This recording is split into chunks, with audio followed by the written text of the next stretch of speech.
Estuvimos hablando la semana pasada del capítulo 12, uno de los capítulos más tiernos de la carta, cuando habla de que tú y yo debemos poner nuestra mirada en Jesús, el autor y consumador de la fe. Y habla de la carrera del creyente en ese caminar, en ese avanzar en la vida espiritual, donde el apóstol habla de correr con paciencia. Eso es como incongruente, correr con paciencia. La carrera que tenemos por delante es correr con paciencia, es más o menos tener la certeza de que voy corriendo con una convicción clara y determinado en un objetivo. Y el objetivo no es vivir 5 años como creyente o 10 años como cristiano. El objetivo es llegar un día a la eternidad. ¿Cuántos dicen amén a eso? Algunos posiblemente un día estuvieron con nosotros aquí, hoy ya llegaron allí. Pero lo más importante es que nosotros tenemos la certeza, la confianza absoluta que la vida eterna es una realidad. Una carrera que hoy día de alguna forma tenemos que enfrentar con algunos impedimentos, algunos obstáculos. Pero lo más importante es que en esta carrera, si ponemos nuestra mirada en Jesucristo, el autor y consumador de nuestra fe, nada nos hará mirar atrás, nada nos hará perder de vista el destino, y esa victoria está asegurada en Cristo Jesús. ¿Cuántos dicen amén a eso? Así que corre con paciencia tu propia carrera. Corre con paciencia tu propio avance de fe. No te pongas a mirar al que primero llegó o el que ya se fue. No te quedes con la nostalgia de lo que se quedó atrás. Ten presente y pendiente que es tu propia carrera, y en esa carrera tú tienes que también librar tu propia batalla contra tus enemigos. Y mirando un poquito, los obstáculos que yo leo en el capítulo 12 de la carta a los Hebreos son el peso. Y dice el autor: despojémonos de todo peso y del pecado que nos asedia. Es decir, que hay cosas que nos pueden detener en esta carrera. Uno de esos obstáculos o una de esas dificultades se tiene que ver con el peso, como aquellas cosas de nuestra vida que de alguna manera nosotros arrastramos a nuestras espaldas y que nos han impedido ver la gloria de Dios en la tierra. Y habla también del pecado. Así que el peso es un obstáculo que hay que vencer. Cosas que te detienen, situaciones que de pronto no son pecado, pero son situaciones que te restan, que te disminuyen, que te quitan en vez de añadirte, en vez de aligerar tu camino y tu carrera. ¿No es así? El pecado, que obviamente nos asedia constantemente, y no porque esté fuera, sino porque el pecado está dentro de nosotros, y eso es importante que aprendamos a vencerlo. También hablábamos, y en la carta a los Hebreos se habla de un obstáculo que hay que vencer, es la ignorancia. La ignorancia de la vida espiritual, del mundo espiritual, porque hay gente que ignora las cosas espirituales, y tenemos que ser apercibidos, ser gente de inteligencia espiritual. Porque hoy día se habla de la inteligencia cognitiva, de la inteligencia emocional, de la inteligencia administrativa y financiera, pero también se tiene que hablar de la inteligencia espiritual. ¿Cuál es la inteligencia espiritual? La que te permite a ti comprender cuál es la grandeza de Dios, y de qué manera la debilidad y la pequeñez humana se pueden agigantar en medio de la grandeza de Dios, para poder vivir no en la esfera de lo natural, de lo cotidiano, de lo momentáneo, de lo terrenal, sino caminar en la esfera de lo sobrenatural. Y para eso debemos entender que es Dios, a través de su palabra, quien nos regalará la capacidad de comprender la bendición y la grandeza de Dios. Otro obstáculo que hay que vencer es la amargura. El autor a los Hebreos dice: cuidadito con las raíces de amargura, porque ellas se convierten en el obstáculo que impide que la gente pueda vivir una vida cristiana de libertad, una vida cristiana de éxito, de victoria. Una vida de amargura es una vida de fracaso, de derrota, de estancamiento. ¿No es así? El temor y la desobediencia. El temor y también la desobediencia. Y justamente la desobediencia a Dios. La desobediencia a Dios. Mira que en la carta a los Hebreos, en el capítulo 12, versículo 25, dice: mirad que no desechéis al que habla, porque si no escaparon aquellos que desecharon al que amonestaba en la tierra, mucho menos nosotros, si desecháramos al que amonesta desde los cielos. Eso está hablando y comparando un poquito la desobediencia que el hombre tuvo frente a la autoridad de Moisés y la desobediencia que los creyentes tenemos hoy, no ante la ley escrita solamente, sino ante la ley del Espíritu de vida en Cristo Jesús. Una ley escrita en nuestro propio corazón. Antes la gente podía decir: yo eso nunca lo leí, yo no fui a esa clase, a mí yo no estuve allí, a mí no me dijeron, yo no sabía. Pero hoy día los creyentes no pueden tener ese concepto por una razón muy sencilla. Estamos en el nuevo pacto, y en el nuevo pacto dice la Biblia en el libro de Jeremías capítulo 31 que Dios escribiría su ley en nuestro corazón, de manera que así usted no sepa en qué texto, en qué versículo y en qué pasaje está escrito lo que está escrito, la ley que Dios colocó y escribió en tu corazón. Esa ley te dice qué es lo correcto y qué no es correcto delante de los ojos de Dios. Amén, amén. Entonces es importante que eso usted y yo lo tengamos claro, porque hay gente que dice: ay, no, yo mejor no estudio, porque el que estudia la Biblia entonces se tiene que hacer responsable, entonces yo mejor quiero vivir así, una vida como de... No, un momentico, porque ustedes en este caso deben caminar en la obediencia a la palabra, esa ley escrita en nuestro propio corazón. Ahora, obviamente la palabra escrita es el más grande y el más extraordinario de todos los desafíos humanos. Entonces, este capítulo 13 es un capítulo muy importante, porque si en el capítulo 12 encontramos los obstáculos que hay que vencer o los impedimentos que la fe puede tener, en el capítulo 13 se habla de las expresiones de la fe, o podríamos decir la evidencia de la fe. Y noten ustedes que esta es una de las razones por las cuales las cartas paulinas se caracterizan por eso, porque tienen una parte teológica, una parte doctrinal y una parte práctica, muy práctica. Y la carta a los Hebreos en el capítulo 13 habla acerca de la parte práctica de la fe. Mucha gente puede tener una vida de fe, y hay gente que dice: no, la fe es entre Dios y yo, eso no tiene nada que ver, no te metas con mi fe, no me señales, no me juzgues, no me critiques, esta es mi relación con Dios, esta es la relación que yo tengo con Dios, y el marido pelea con la esposa: no me critiques, no me señales, esto es Dios y yo. O si alguien viene a traerle una exhortación, a traerle una observación, indudablemente la gente va a decir: no me señales, esto tiene que ver con Dios y con mi vida personal íntima. La fe es algo íntimo, la fe es algo privado, la fe es algo íntimo.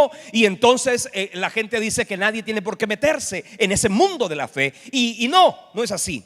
Definitivamente no es así. ¿Por qué? Porque la evidencia de que usted tiene una intimidad con Dios es que usted tenga una buena relación y se evidencie con su manera de vivir, con sus actos, con nuestras palabras, con nuestras actitudes, con nuestras reacciones, lo que evidentemente nosotros estamos sintiendo y viviendo de manera privada con nuestro Dios. No quiere decir que usted no se puede equivocar. No quiere decir que usted no puede un día o dos o tres que se le salga la cadena. Hay creyentes que se les sale la cadena. Tú sabes, creyentes como que de alguna manera cometen actos contrarios a la palabra, reacciones totalmente extrañísimas, actitudes que no tienen nada que ver con la escritura, con el mensaje y con el modelo de testimonio que el Señor estableció en la palabra. Y hay momentos en que hemos sido mal testimonio. Levante la mano el que en alguna oportunidad ha sido mal testimonio, sinceramente. Pero a veces en nuestra vida perdemos las evidencias de la fe. Entonces es importante que en esta oportunidad hablemos de esas instrucciones prácticas de la fe, para que de esa manera podamos caminar en una dimensión que muestre el amor de Dios. Entendiendo entonces las dos grandes evidencias de una vida entregada a Dios, encontramos que por encima de todo y antes que nada está la evidencia de nuestra relación con Dios.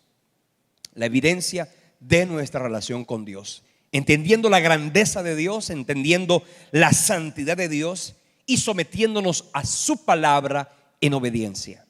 Una de las cosas más difíciles del creyente es la obediencia a la palabra. La obediencia a la palabra, la obediencia a la voz de Dios para nuestra vida.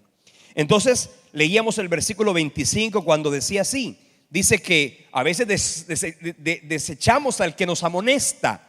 Y en el versículo 29 dice la Biblia: porque nuestro Dios es fuego consumidor. De esa manera está diciendo el autor: óyeme, cuidado con desobedecer a Dios, cuidado con ignorar nuestra relación con Dios. Tu relación con Dios es muy importante. Tan importante es que de ella, de esa relación, dependerá tu relación con tu esposa, con tu esposo, con tus hijos, con tus padres, con el Estado, con la sociedad, con la iglesia, con todo el mundo. Tu relación con Dios es muy, muy importante. Ahora, ahí también en la carta a los Hebreos, en el capítulo 13, habla de las expresiones de la fe.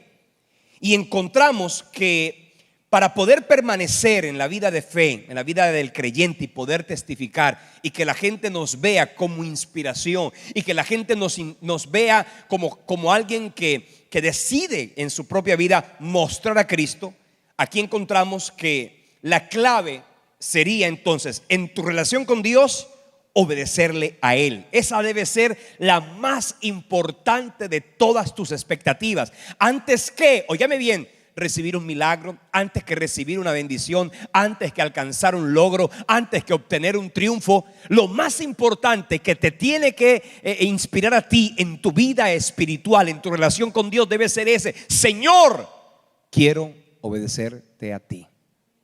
¿Cuántos dicen así? Señor, quiero obedecerte a ti. Cuando tú le dices a Dios, yo quiero obedecerte, Señor, que por encima de todo, yo sé que voy a recibir milagros, yo sé que voy a recibir triunfos, éxitos, respaldo, bendiciones y todo eso, yo lo sé. Pero sobre todo, Dios, yo quiero obedecerte a ti. Que la gente diga de mí cuando ya yo no esté en la tierra, que este fue uno que obedeció a Dios.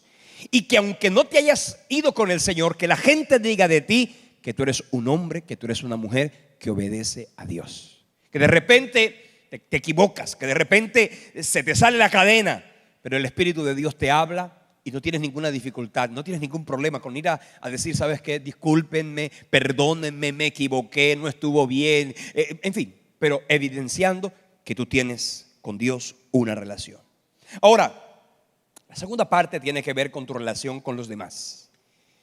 Con tu relación con los demás. Si miramos en el capítulo 13, del 1 en adelante, dice, vamos a leer inicialmente el versículo 1. Dice: permanezca el amor fraternal. Fíjense ustedes, termina en el capítulo 12 el autor de esta carta hablando de tu relación con Dios. Y en el capítulo 13 comienza con las evidencias de la fe, hablando de tu relación con los demás. Y comienza diciendo: permanezca el amor fraternal. En este sentido, lo que estamos leyendo en la palabra es que nosotros necesariamente, obligatoriamente necesitamos expresar el amor que Dios nos ha permitido a nosotros encontrar en Él, que es la fuente del amor. Una persona que no tiene amor, una persona que no expresa el amor, una persona que no evidencia el amor, es una persona de la cual se puede dudar de su relación con Dios. Dice la Escritura en la primera carta de Juan, capítulo 4, que aquel que no ama a su hermano no ha conocido a Dios, porque Dios es amor. De manera que en el amor está evidenciada nuestra relación con Dios. Y pregunto esta noche para ti: ¿la gente te conoce como una persona de amor? ¿La gente te conoce como una persona que expresa el amor de Dios en su vida? Es el amor continuo hacia las personas que Dios nos ha entregado y nos ha regalado como nuestra familia, nuestros inmediatos, nuestra familia de la carne, nuestra familia de la fe. Estamos hablando que en la palabra de Dios encontramos que el amor es una condición indispensable. Dice el Señor Jesucristo allá en en el maravilloso libro de Juan, en el capítulo 17, el Señor Jesucristo, cuando pide por los discípulos, lo primero que pide y dice: Señor, que sean uno como tú y yo somos uno, porque en esto conocerán que son mis discípulos, que se aman los unos a los otros. En este sentido, bueno, y cuando el Señor nos manda amarnos, el Señor está diciendo que el amor es el antídoto para uno de los más graves problemas de la naturaleza humana caída, que es el egoísmo. Porque el antónimo del amor no es el odio, el antónimo del amor es el egoísmo. Cuando uno tiene egoísmo en su alma, en su corazón, es cuando uno simple y sencillamente vive una vida sin expresar la bondad de Dios a la gente que le rodea. Hay gente que le gusta mucho recibir. Una persona que le gusta mucho recibir no está expresando el amor. Hay gente que le gusta que le den, pero no le gusta dar. Significa que no está expresando el amor. El amor no es simplemente decir Dios te bendiga y ser cariñoso y ser salamero o ser una persona de pronto lisonjera, porque hay gente que es muy bonita con las palabras y son muy cariñosos aparentemente y son muy tiernos y son supremamente digamos espontáneos en las relaciones. Eso no es el amor. El amor tiene que evidenciarse, y una manera de evidenciar el amor es a través de la bondad, porque la bondad es la evidencia de que no hay egoísmo en el corazón. Y aquí una pregunta: ¿te alegras tú cuando tu hermano tiene un éxito? ¿Te alegras tú cuando tu hermano tiene una bendición? ¿Te alegras tú cuando a tu hermano le va bien? Cuando de repente, óyeme bien, cuando a tu hermano le va bien y a ti no te ha ido bien. Ahí es cuando la cosa, porque si tú tienes cipote carro, tremenda casa, tremenda empresa, tremendo cargo, y resulta que tu hermano tiene una casa hermosa también como tú, ahí no hay envidia, porque tú también estás bendecido. ¿Sabes cuándo es el problema? Cuando tú todavía no tienes carro y tu hermano que estaba a pie contigo, este ya tiene un carro. Entonces ahí viene el egoísmo, ¿cierto? Porque alguien dijo: la envidia es el resultado de un corazón enfermo de egoísmo. La envidia es el resultado de un corazón lleno de egoísmo, enfermo de egoísmo. Y el envidioso no es que quiera lo que tú tienes. El envidioso es que lo que él quiere, que tú no tengas lo que ya tienes. Eso es lo que quiere el envidioso. No que a él le vaya bien también, sino que a ti no te vaya bien, para que estés a su nivel. Que tu hermano triunfó, que a tu hermano le fue bien, que él logró el éxito, que le dieron el crédito, que compró la casa, que ganó una bendición, que algo ocurrió. ¿Sabes qué? El amor, ahí está. Entonces por eso dice: permanezca el amor fraternal. ¿Por qué? Porque la Biblia dice que en los postreros tiempos, en estos tiempos, el amor se enfriaría. El amor se enfriaría. Y óyeme bien, hay lugares donde el amor ya se ha enfriado. Hay lugares donde el amor simple y sencillamente se ha agotado. Familias en las que el amor se ha agotado. Familias, no estamos hablando de ciudades, porque hay ciudades en la misma Colombia donde tú no puedes ser espontáneo con la gente porque la gente está muy prevenida, donde tú no puedes ser cariñoso con la gente, donde tú no puedes ser porque son demasiado prevenidos. Hay ciudades en Colombia donde son así, y hay ciudades del mundo donde simple y sencillamente la gente vive su propia vida, ignorando y completamente ajena y apática de la vida de los demás. Pero hay familias donde cada cual vive su propio mundo. Gente aislada de los demás. El amor fraternal es importantísimo. Y a ti y a mí el Señor nos manda a ganar a nuestra familia, no con tremendas prédicas, no con tremendos tratados doctrinales, no con extraordinarios postulados teológicos. De la única manera que usted se va a ganar a su familia es a través del amor, no de otra forma. El amor que da, el amor que entrega, el amor que se compromete, el amor que no busca lo suyo, que no guarda rencor, oye, el amor no busca lo suyo, dice la Escritura. Ese amor es el amor que hoy tenemos que manifestar. Primero y sobre todo a tu familia, así no sean cristianos. Y si no son cristianos, pues mucho más. Y segundo, por supuesto, también a la familia de la fe. El amor. Amén. Entonces, ten mucho cuidado con eso, con la expresión de tu amor. Porque si tú no tienes amor, no puedes decir y no expresas el amor, ese amor fraternal, el amor filios, ¿cierto? El amor filios es el amor que aquí el autor de esta carta nos registra en el capítulo 13. En el versículo 2 dice además, dice: no os olvidéis de la hospitalidad, porque por ella algunos sin saberlo hospedaron ángeles. La hospitalidad. Cuando nosotros miramos el concepto de hospitalidad, es simplemente una de las mejores maneras de expresar el amor, la hospitalidad. En este sentido estamos hablando de nosotros poderles demostrar la hospitalidad. ¿Sabe que la hospitalidad tiene que ver con la generosidad también? La hospitalidad tiene que ver con la generosidad, con la bondad, con las evidencias del amor. Hay gente que no le gusta incomodarse por otro. ¿Sabe cómo usted puede ser hospitalario? Cuando hablamos de hospitalidad, esa palabra hospitalidad es una palabra muy hermosa que tiene que ver con la expresión fraternal con los propios y también con los extraños. La hospitalidad es simplemente, cuando se habla de hospitalidad, ese concepto es una persona que admite a otro en su casa. Es una hospitalidad. Uno que admite a otro en su casa. ¿Alguno de ustedes ha sido hospitalario en su casa? ¿Que ha recibido a otro? Hay gente que no le gusta. Hay gente que no son para nada hospitalarios.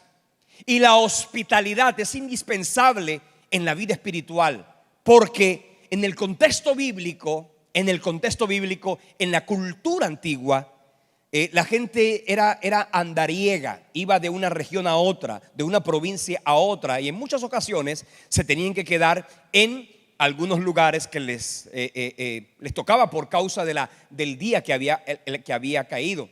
Entonces ahí estaba hablando de la hospitalidad, y aquí estaba refiriéndose a esa hospitalidad. En este mundo nosotros necesitamos manifestar la hospitalidad. Ahora, ¿dónde y de qué manera manifestamos la hospitalidad? Primero con los amigos, con la gente que tú tienes a tu alrededor, los amigos. ¿Eres hospitalario con tus amigos? Porque hay gente que tiene amigos porque esos amigos se han manifestado amigos. Tú tienes que ser amigo. La Biblia dice que el que quiere amigos tiene que mostrarse amigo, porque hay gente que no se muestra amiga. Entonces tú quieres tener amigos, pero no te muestras amigo. No eres lo suficientemente sensato como para entender que una amistad es el resultado de siembras mutuas. Un amigo que está dando, que está entregando, que está mandando, como dicen aquí en Barranquilla. Tú sabes que mandó. Una persona que está siempre siendo generosa. Yo te invito. Óyeme, ese generoso siempre va a tener a su alrededor una cantidad de disque amigos. Pero la pregunta no es qué tanto tú puedes recibir, sino qué tanto estás dispuesto a dar. Si tú quieres amigos, tienes que mostrarte amigo. Hay mucha gente que cuando comienza la vida cristiana, la vida de fe, no tiene amigos en la iglesia. Y hay un momento en donde la gente sufre de una crisis. ¿Por qué? Porque la familia le dio la espalda.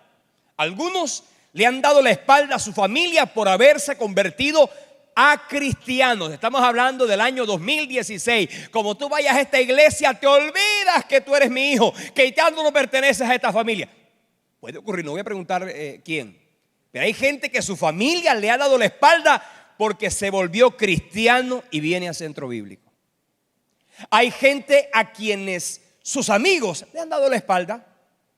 Le han dado la espalda porque simplemente ya no tiene la misma manera de pensar que tienen los amigos que hoy día están en el mundo.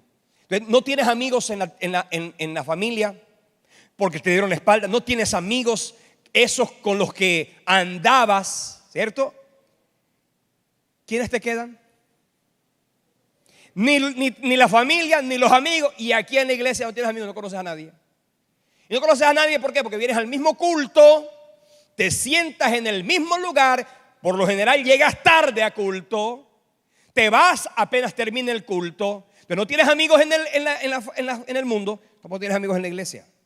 Y te quejas de que no tienes, y te quejas de que en la iglesia no hay amor. No es que en la iglesia no hay amor, es que tú no te has mostrado amigo. La Biblia dice que el que quiere amigos tiene que mostrarse amigo. ¿Cuántos quieren amigos aquí? Levante la mano. Muéstrate amigo. Muéstrate amigo. Entonces, importante que nosotros tengamos ese nivel de hospitalidad con los amigos, con los hermanos en la fe. Esto es importante. La Biblia dice que debemos hacer bien a todos, pero primordialmente A los de la familia de la fe. Por ejemplo, si tú vas a comprar un computador, oye, pregúntate tú, ¿qué hermano de la iglesia vende computadores? Si usted es de los que está pendiente de recibir y no de dar, evidentemente usted es un interesado, no un generoso. Y el que es bendecido es el generoso. Dice la Biblia, el generoso pensará generosamente y por sus generosidades será exaltado. ¿Cuántos dicen amén a eso? Dice la Biblia que es más bienaventurado que dar que recibir. Entonces, aquí estamos hablando de la hospitalidad. Ahora, en el versículo 3 dice, acordaos de los presos y también de los que, acordaos de los presos como si estuvierais presos juntamente con ellos, y de los maltratados, como que también vosotros mismos estáis en el cuerpo. Aquí está hablando de los presos. Está hablando obviamente de la gente que está prisionera. Hay personas que se les olvida los que están confinados en un lugar. No estoy hablando únicamente de los presos. Estoy hablando también, por ejemplo, de la oportunidad. Usted de repente algún día se ha preguntado cómo ayudar a otras personas. Mire, hay muchas formas de mostrar el amor. Una, el ministerio ex del hermano Carlos Bisbal. Tremendo ministerio. Va a las cárceles a llevarla no a acomodarse, a incomodarse. Porque ir a una cárcel no es nada fácil, es toda una mañana. No crea que es que yo voy de entrada por salida, no, es toda una mañana. Porque el protocolo para entrar es uno y el protocolo para salir es otro. Además de la responsabilidad que implica ir hasta allá, esperar toda la historia. Eso es inclusive, eso lo hacen desde el punto de vista del voluntariado. Visitar a los enfermos, visitar a los huérfanos, los ancianatos. ¿Sabes qué? Eso, el apóstol de esta carta decía, acordémonos de los presos como si estuviéramos nosotros presos juntamente con ellos. Los enfermos, gente que está viviendo una situación de dificultad, gente que está viviendo una crisis. Necesitamos pensar en ellos. Porque mire, no hay nadie más sensible a oír la voz de Dios que la gente que está en una necesidad. Gente que es capaz. Por ahí vi unas hermanas que se fueron a un centro de atención a personas con terapias para el cáncer. Me pareció tan lindo.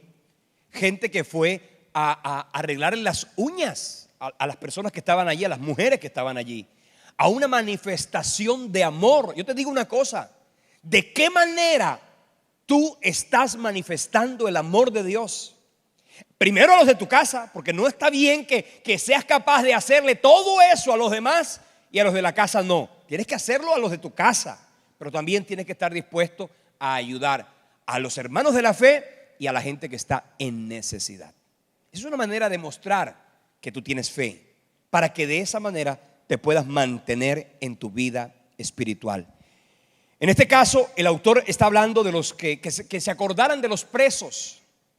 Y obviamente, ¿a qué presos se refería el apóstol? A aquellos presos que estaban en cautividad por causa del evangelio de Cristo, por causa de la fe cristiana. Entonces, mucha gente se olvidaba de los presos porque como había persecución, entonces la gente se abstenía de ir a visitar a los presos porque temían que yendo a visitar a los presos fueran también objetos de persecución. Pero aquí estaba el apóstol diciendo, tienen que acordarse de los presos como si ustedes estuvieran juntamente con ellos. Y hay gente que tiene una pasión. Mira, me gusta cuando la gente tiene una pasión. La gente tiene una pasión por ayudar a un tipo especial de personas. Mire, hay gente que tiene una pasión por visitar enfermos. Les gusta, les encanta. Están buscando enfermos para andar orando por ellos. ¿Dónde está un enfermo? A ese tipo de personas que tienen compasión por los enfermos, es muy probable que Dios les regale el don de sanidades.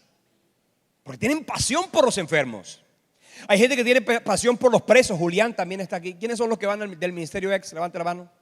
Pasión por los presos. Gloria a Dios, Dios los bendiga. Hay gente que tiene pasión por los drogadictos. Aquí hay un ministerio que se llama Antorcha, Centro de Rehabilitación para los Drogadictos y Farmacodependientes. Durante más o menos 6 años, este servidor, o creo que fueron como 7 años, yendo todas las semanas a ese centro de rehabilitación a llevar una palabra. Cada jueves a las 6:30 de la mañana estábamos allá, llevando la palabra, testificando del poder y del amor de Dios. Hay gente que tiene carga por los niñitos allá, de los hijos de las prostitutas. Hay otros que tienen carga por la gente que trabaja en las fuerzas militares. Y así sucesivamente. Triste es cuando usted no tiene carga por nadie. Por nadie, por absolutamente nadie. ¿Sabes qué? Pídele a Dios que te dé una sensibilidad para ver con compasión al que está en una necesidad. No con lástima. Una cosa es la lástima y otra cosa es la compasión. La lástima, ay, qué tristeza esa gente por allá.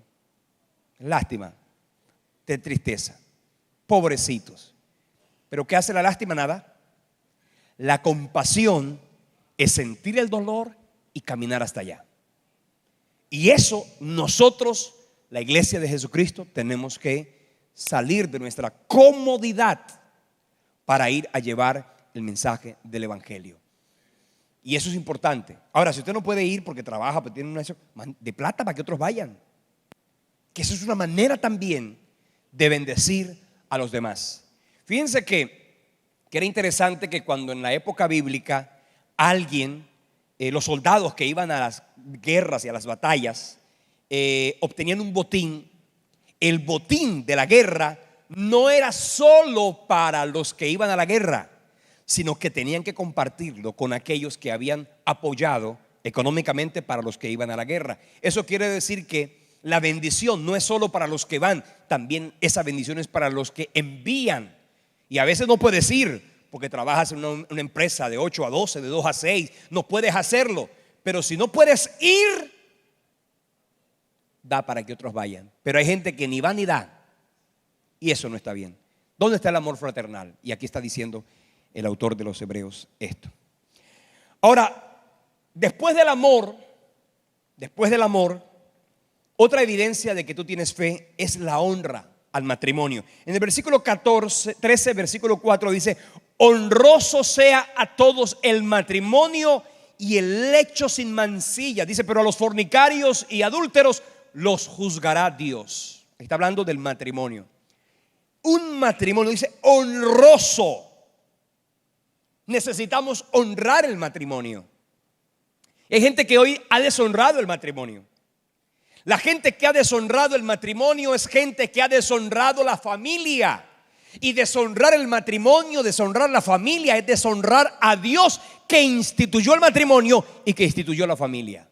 Tú no puedes vivir con tu novia como si fuera tu mujer, porque eso se llama deshonrar el matrimonio. No puedes vivir en unión libre, porque eso, ¿sabes cómo se llama? Deshonrar el matrimonio. No puedes andar pidiendo que se divorcie allá para que se case contigo, porque eso se llama deshonrar el matrimonio. Tenemos que pensar en que el matrimonio debe ser. Ahora, una cosa es que la gente haya llegado así al Señor. Porque tú llegaste y vives en unión libre, tú tienes que procurar arreglar esa situación. No es que yo estoy aquí en unión libre. No, o como dijo una hermana de la iglesia, la verdad es que el matrimonio, y así lo dijo, el matrimonio ya eso son instituciones humanas.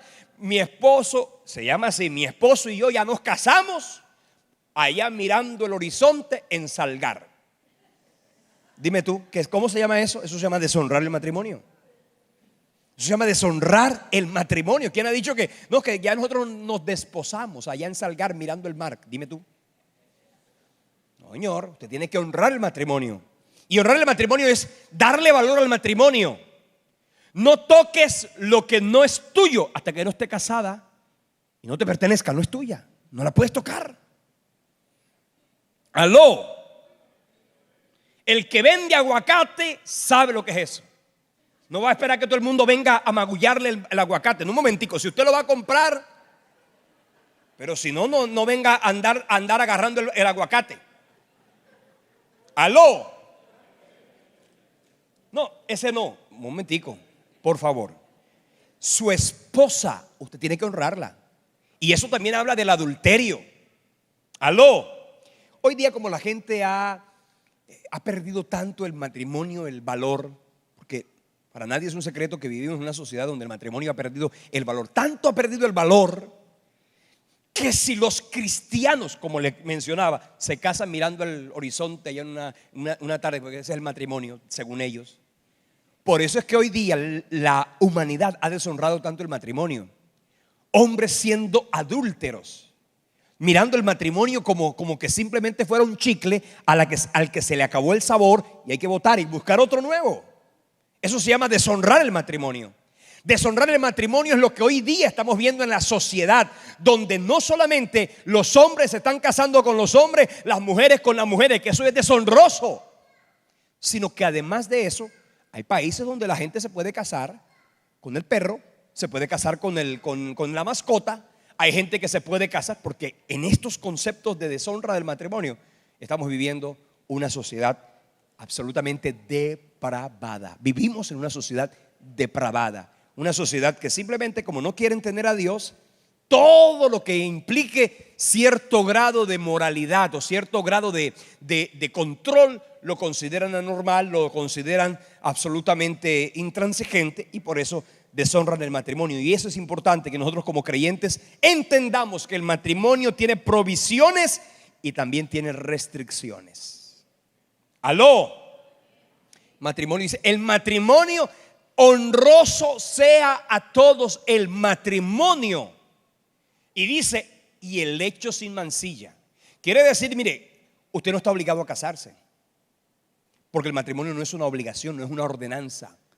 Hay gente que no sé. El apóstol Pablo decía, ¿sabes qué? Si alguno quiere quedarse soltero, bien hace. Bien hace. Qué bueno que la gente se quedara soltera. Y Pablo lo decía porque él era más o menos viudo. Eso es lo que se presume en la Biblia, que Saulo de Tarso era un hombre viudo.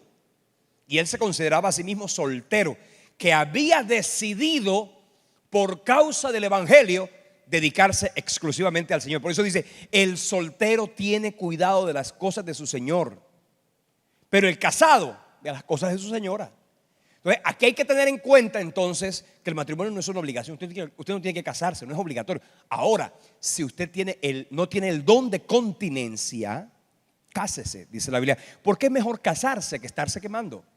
Y eso lo dijo el apóstol Pablo cuando le escribió la carta a los Corintios. Y usted, si quiere leer y mirar todo lo que la Biblia habla de eso, pues puede hacerlo fácilmente, porque en la Biblia, en pasajes como por ejemplo,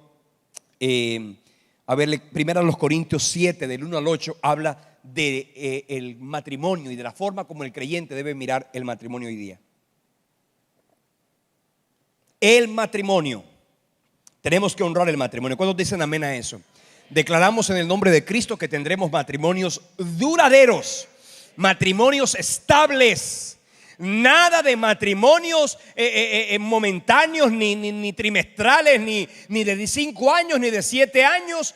Porque si usted quiere leer y vivir lo que dicen las noticias, eso es un desastre. Porque por ahí estaban diciendo, leyendo yo en la revista Semana, que decía que para que un matrimonio sea un matrimonio intenso, efectivo, debe durar por lo menos máximo 7 años. Ya después la gente tiene que cambiar. ¿Qué le parece a ustedes eso? Eso es interesante. Ahora, otra evidencia de tu fe y de mi fe es el contentamiento y la confianza. Versículos 5 y 6 dice la escritura así: sean vuestras costumbres sin avaricia, contentos con lo que tenéis ahora, porque Él dijo, el Señor dijo, no te desampararé ni te dejaré. De manera que podemos decir confiadamente: el Señor es mi ayudador, no temeré lo que me pueda hacer el hombre. Fíjense que aquí el autor está diciendo, el apóstol está diciendo, que el creyente, como una evidencia de su fe, debe tener contentamiento y debe también tener confianza. Contentamiento y confianza. Cuando habla de contentamiento, está refiriéndose no a ese sentimiento que por lo general ocurre en la costumbre natural humana. Es el concepto de resignarse, el concepto de, bueno, la verdad es que en este mundo material, terrenal, pecaminoso, no hay que esforzarse para qué, procurar bienes materiales. Y hay gente que porque hoy día estamos viviendo en la iglesia neoclásica, la iglesia contemporánea, estamos viendo dos grandes influencias. Una influencia, el espíritu de pobreza. Un espíritu de pobreza donde la gente simplemente vive un estado como dijo el señor de Roma: quiere una iglesia pobre y para los pobres. ¿Sabe que eso va en contra de la palabra? Si usted lee la escritura, según a los Corintios, dice la escritura que Cristo, siendo rico, se hizo ¿qué? Pobre, para que nosotros con su pobreza fuésemos enriquecidos. ¿Sabes que vivimos en un mundo donde la gente, y hay mucha gente, que cuando se piensa en las finanzas, esto ha sido una forma como el diablo ha cautivado a la iglesia? Primero, por un lado, el diablo ha cautivado a la iglesia generando un espíritu de pobreza, de derrota, de fracaso, de miseria, porque mucha gente en nombre de la fe vive en una vida de pobreza, de miseria y de fracaso, creyendo que esa es la manera como van a agradar a Dios. Y déjeme decirle, en la Biblia la pobreza es una de las maldiciones del pecado. Dios no quiere que tú vivas en escasez. Dios no quiere que tú vivas en pobreza. Dios no quiere que tú vivas en miseria, en escasez. No, Dios quiere que tú tengas una vida de bendición, una vida abundante, donde puedas suplir para tus necesidades, donde puedas llenarte del gozo de Dios en tu vida. ¿Para quién tener dinero es una bendición? Tener dinero es una maldición. Para nadie. El dinero no es malo. Lo que es malo, dice la palabra, es que el amor al dinero. Porque cuando la gente tiene amor al dinero, por el dinero hacen lo que sea. Pero si tú tienes amor a Dios, dice la escritura en Filipenses: mi Dios pues suplirá todo lo que os falte conforme a sus riquezas en gloria. Ahora, no tienes todo lo que quieres, ¿es verdad? No tienes todo lo que quieres, ¿es verdad? Porque sabes una cosa, siempre vas a querer algo más. Nunca te sientas en la parte económica, nunca te sientas que ya todo está bien, porque tú siempre querrás más. Por eso te esfuerzas, por eso trabajas, por eso te dedicas. Y mucha gente, en nombre de la fe, son gente floja. No lo digo por ustedes, pero a ustedes se los digo: gente floja. Y la flojera es una evidencia de que no hay expectativas. Y en eso nosotros tenemos que tenerlo claro. El contentamiento es una cosa que es bíblica, pero ese sentimiento como de, no sé cómo se llamaría esa palabra, conformismo. ¿Qué palabra usaste, Cintia? Conformismo, sí, conformismo. Repita eso. Rico no es el que tiene de todo, sino el que tiene contentamiento con lo que tiene. Amén. Usted tiene que sentirse contento. ¿Quiere recibir más? Gloria a Dios, vamos a recibir más. ¿Cuántos dicen amén? Pero sabes que yo tengo que estar contento con lo que tengo, contento con lo que me sirven en el plato. Tienes que estar contento con lo que comiste hoy, con lo que vas a comer esta noche. Y si no vas a comer esta noche, mire, se está usando que la gente no come en la noche. Cuando usted no tenga para la noche, diga, eso se está usando. La gente que tiene no quiere comer de noche porque es la comida que más engorda. Aló. Usted no coma de noche. Punto. No está bien. Ay, dormir con la barriga llena. Déjeme decirle, eso es lo que a muchos los tienen gordos. Meta la barriga, hermano, hágame el favor, que es con usted. Contentamiento. Ahora, otra cosa es la confianza. Porque si el diablo ha cogido a la iglesia y le ha metido un espíritu de pobreza en la cabeza, que inclusive hay gente que cuando ve a un hermano en la fe prosperar, inmediatamente sienten que hay algo que no está bien. Porque hay gente que piensa que la prosperidad es del diablo. Mire, yo me convertí en Barranquilla hace 23 años. Y yo me convertí cuando a Centro Bíblico Internacional toda la iglesia de esta ciudad le daba palo. ¿Sabe por qué? Porque teníamos aire acondicionado. Todo era porque teníamos aire acondicionado. Nos decían en la iglesia el nevecón, porque lo correcto era que los hermanos tuvieran calor. Vaya y mire las iglesias. La más humilde quiere tener un aire acondicionado. Eso no es del otro. Pero cuando yo me convertí, tener un aire acondicionado en una iglesia, eso era considerado un acto de frialdad espiritual. De verdad, hermano, usted se ríe hoy, pero en aquella época así era. Y yo no me convertí hace 60 años donde era más grave todavía, sino hace 23 años, para que se dé cuenta del asunto. Pero hoy día, ese espíritu de pobreza que el diablo ha querido meter en algunas ciudades, en algunas iglesias, es algo que no va conforme a la voluntad de Dios en la palabra. ¿Aló? Ahora, otra cosa que no va conforme a la voluntad de Dios, de acuerdo con la palabra, es relacionar la vida espiritual con la parte económica. Cuando la gente supone que el que no tiene es porque es un don nadie. No, el apóstol aquí está diciendo que debemos tener, claramente lo dice, sean vuestras costumbres sin avaricia, contentos con lo que tenéis ahora.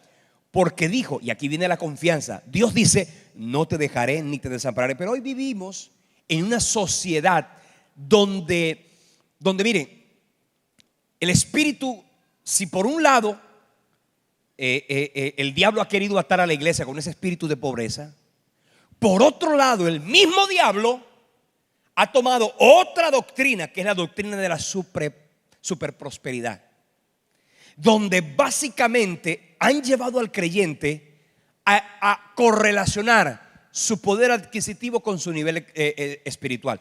Y eso no es correcto tampoco. Creyentes que de alguna manera, mira, hay predicadores que a toda hora, en todo momento, a toda costa, todos sus mensajes están enfocados únicamente en el billete. Es terrible, terrible.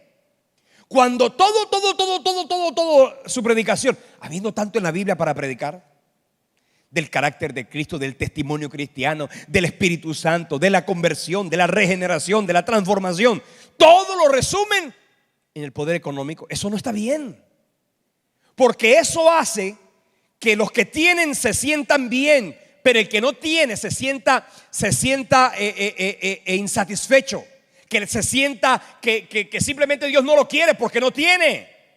Y déjeme decirle una cosa: si tú no tienes hoy, no es problema, mañana tendrás. Si eres un hombre esforzado, si trabajas con dedicación, si eres una persona comprometida, porque la Biblia lo dice: el que no trabaja, tampoco coma. Entonces son dos posiciones contrapuestas, que ninguna de las dos está en la palabra. El creyente debe tener contentamiento con lo que tiene, pero también debe tener confianza con lo que Dios le va a proveer. ¿Cuál es tu actitud? Y esa es una pregunta para ti. ¿Cuál es tu actitud hacia las posesiones terrenales? ¿Te preocupa que no tengas? ¿Temes perder la seguridad que te producen las riquezas? ¿Te molesta cuando otros tienen más que tú? ¿Te llenas de codicia? Te has llenado de egoísmo, de envidia. Tienes la urgencia constante de tener más, al punto que dices: no, yo para qué voy a ir a la iglesia si yo puedo trabajar un poquito más y ganar más dinero. ¿Confías en que Dios será tu proveedor y que Él te sostendrá? ¿O por el contrario sientes que en tu vida eres tú el que tienes que producir, olvidándote que Dios nos ha entregado en su palabra grandes promesas, maravillosas promesas que hablan de la prosperidad que viene del cielo? Leyendo pasajes como Hebreos 13:5 dice: sean vuestras costumbres sin avaricia, contentos con lo que tenéis ahora. Primera Timoteo 6:10 dice: porque la raíz de todos los males es el amor al dinero. Dice la escritura: no codiciarás cosa alguna de tu prójimo. También dice la carta a los Colosenses: poned la mirada en las cosas de arriba, no en las de la tierra. Dice Jesucristo en la carta, en el Evangelio de Mateo capítulo 6, 19 y 20: no os hagáis tesoros en la tierra, sino haced tesoros en el cielo, donde los ladrones no minan ni hurtan, porque donde esté vuestro tesoro, dice el Señor, allí también estará ¿qué? Vuestro corazón. Dios te va a prosperar sin ansiedad, óyelo bien, con principios bíblicos de generosidad, porque no es solo que seas un tremendo esforzado, es que también tienes que ser generoso con el Señor, con su obra, con la palabra, con la iglesia. Hay gente que, mira, hay gente que le gusta todo de la iglesia, todo, menos la ofrenda. Hay gente que le molesta. Yo sé que usted no es de esos, pero hay gente que se incomoda cuando en la iglesia piden una ofrenda. Se incomoda. Y es más, no invitas a la gente que venga a la iglesia porque crees tú que otros también se van a incomodar cuando piden en la iglesia una ofrenda. Debe decirle una cosa: ¿qué de malo tiene que nosotros, que somos ciudadanos del reino de los cielos, seamos tributarios para el mismo reino? ¿Por qué te molesta tanto el concepto del diezmo? Si es que en Colombia tienes que pagar el diezmo al Estado. Te guste o no te guste, así se roben la plata, tienes que pagar el diezmo, porque eso se llama retención en la fuente, porque eso se llama los impuestos. Tienes que pagar. Es más, el Estado te pide más que el 10%. Y el Estado lo que hace es que te quita. En el reino, el principio de dar es un principio que termina trayendo a tu vida bendición y abundancia. No hay una sola persona, y yo lo reto, no hay una sola persona en la tierra que sea fiel en sus diezmos y ofrendas, que sea una persona que viva en maldición económica, o que le vaya mal, o que no tenga plata. Cuando una persona es fiel a Dios en sus diezmos y ofrendas, Dios lo honra, Dios lo bendice, porque la Biblia lo dice: honra a Jehová con todos tus bienes y con la primicia de todos tus frutos, y serán llenos tus graneros con abundancia, y tus lagares rebosarán de mosto. ¿Cuántos dicen amén a eso? Y bueno, hay mucho que decir, pero quiero terminar con otro ejemplo del apóstol como evidencia de la fe, y tiene que ver con la obediencia a nuestras autoridades espirituales. Hebreos 13:7 dice: acordaos de vuestros pastores que os hablaron la palabra de Dios, considerad cuál ha sido el resultado de su conducta, y también dice: imitad su fe. En el versículo 18, 17 y 18 dice: obedeced a vuestros pastores y sujetaos a ellos, porque ellos velan por vuestras almas, como quienes han de dar cuenta, para que lo hagan con alegría y no quejándose, porque esto no es provechoso. Orad por nosotros, decía el autor de esta carta, pues confiamos en que tenemos buena conciencia, deseando conducirnos bien en todo. Aquí hay un concepto muy importante. Dios en su palabra dice que tú tienes que tener una vida de obediencia. Y la vida de obediencia se tiene que evidenciar indudablemente, primero, hacia Dios, porque la palabra lo dice claramente. Segundo, tienes que tener una vida de obediencia hacia tus autoridades espirituales. Tienes que tener un nivel de obediencia hacia todo concepto de autoridad, porque eso es bíblico en la palabra de Dios. ¿Tienes tus problemas con la rebelión? ¿Tienes tus problemas con la rebeldía? ¿Eres tú de aquellos creyentes que les cuesta mucho someterse? Tienes que evidenciar y tienes que reevaluar eso, porque Dios no quiere que tú vivas una vida de desobediencia. Porque la palabra de Dios lo dice. No vamos a hablarlo esta noche a profundidad.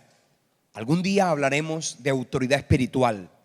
Pero mire, si usted se opone a sus autoridades, usted básicamente lo que está haciendo es irrumpir en un concepto satánico, que es el concepto de la rebelión. Dice la Escritura que como pecado de adivinación es la rebelión, y como ídolos e idolatría la obstinación. ¿Usted sabe qué significa eso? Como pecado de adivinación es la rebelión, y como ídolos e idolatría la obstinación. Dice: se complace Jehová tanto en los holocaustos y víctimas como en que se obedezcan las palabras de Jehová. Ciertamente, dice el libro de Samuel, ciertamente el obedecer es mejor que el sacrificio, y el prestar atención es mejor que la grosura de los carneros. Con esto que te quiero decir, que tú tienes que ser una persona sometida a las autoridades. Dice la Biblia aquí que te acuerdes de tus pastores. Hay gente que no se acuerda de sus pastores. Hay gente que solo pretenden y presumen que son los pastores los que tienen que acordarse de ellos. Aquí dice la palabra: acuérdense de sus pastores. ¿Tú te acuerdas de tus pastores? ¿Ah? Cuando Dios te da una bendición, ¿te acuerdas de tus pastores? Gálatas 6, ¿sabe qué dice? Que el que ha sido enseñado haga partícipe de toda cosa buena a aquel que lo ha instruido. Hay gente que cuando tiene el problema, cuando tiene el dolor, cuando tiene el rollo, cuando tiene la dificultad, cuando tiene el problema, ahí está buscando el pastor. Pero cuando tiene la solución, cuando tiene la bendición, cuando llegó el milagro, se desapareció de la iglesia. Oye, el hermanito está gastando la bendición que Dios le dio. Se olvida de ser partícipe de lo que Dios le ha entregado. Aquí dice: acuérdate de tus pastores. Y aquí también dice: acuérdate sobre todo de cuál es la manera como tú te debes conducir. Dice: sométanse a sus pastores. Hay gente que tiene problemas de rebelión. Hay gente que tiene problemas de rebelión. ¿Por qué? Porque hay un principio lógico de existencia humana que dice que las personas terminan percibiendo quién es Dios de la manera como percibieron cómo era su padre. Tienen problemas de autoridad en su alma, problemas con la autoridad. Toda figura de autoridad, hay gente que tiene un conflicto allí porque su papá o su mamá fueron personas que ejercieron una autoridad inadecuada por exceso o por defecto. Entonces, cuando tú llegas a Dios, automáticamente miras a Dios en el concepto de autoridad de manera equivocada. Y cuando tú miras todo concepto de autoridad, automáticamente todo concepto de autoridad te incomoda, te molesta. Eso tiene que ser sanado en la presencia de Dios. Hay gente que simplemente dice: no, yo la verdad es que yo quiero tener mi propia empresa. ¿Y acaso hay algo malo de que tú tengas tu propia empresa? No, no es nada malo. El problema es que esa expresión, yo quiero tener mi propia empresa, porque es que yo no me voy a someter a nadie, porque a mí nadie me va a mandar. ¿Sabe que allí hay una raíz que tiene que ser sanada, que tiene que ser extirpada? Porque te puede ir bien como tú quieres que te vaya, si en tu interior y en tu corazón hay una raíz de rebelión, de rebeldía, que está contaminando tu alma y tu espíritu. ¿Sabes qué? ¿Sabes cómo es la manera correcta de que un día tú digas: yo voy a tener una empresa? Que tú digas: ¿sabes qué? Mientras yo esté en esta empresa, voy a someterme a la autoridad que Dios ha puesto en este lugar. Ser una persona sujeta es honrar la autoridad. Ahí la Biblia lo dice, que si tú eres fiel en lo poco, Dios un día te pondrá en lo mucho. Tú no puedes ser un buen discípulo de Moisés, o ser un mal discípulo de Moisés y pretender porque no puede ser. Fíjate, cuando tú miras la historia de Josué fue un buen discípulo de Moisés, y luego Dios le encomendó la responsabilidad de ser el jefe de la nación. Entonces, aquí tienes que trabajar en esa área de tu vida.